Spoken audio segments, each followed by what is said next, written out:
Hello and welcome back to my channel. My name is Sandra and this video is part of a series in special crochet techniques. So these are techniques that will take your crochet to the next level. Today I'm going to show you how to fasten off invisibly when working in the round.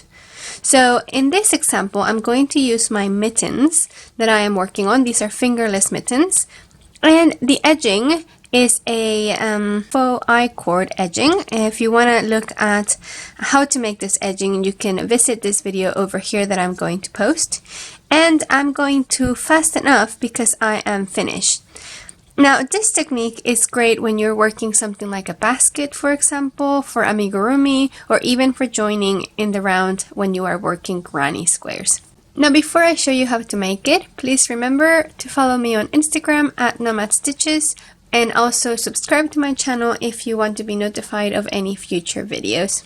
Okay, so I am ready to fasten off at the end of my round, and regularly I would simply make a slip stitch on the first stitch of the round there, and then I would pull my yarn through and tighten.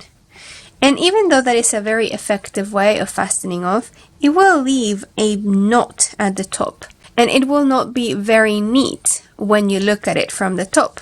So instead, what I'm going to do is that when I finish my last stitch of the round, I will simply pull the yarn through. Pull, pull, pull, pull, pull. And now that it's gone through, I'm going to put it into a needle. So this is a darning needle or a yarn needle.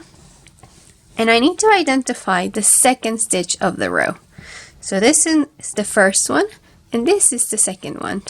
So I will go in through the second one, from the front to the back, and pull through.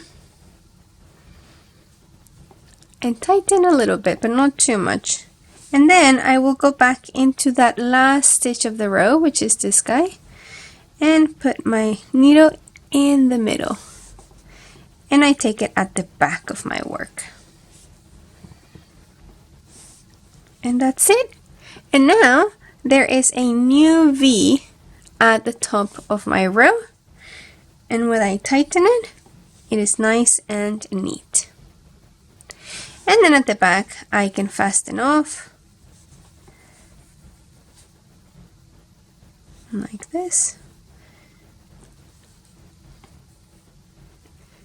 And then I can weave in my ends at the back. But if you see at the top, it is almost invisible that there is a fastening off over there. I've also used it at the thumb.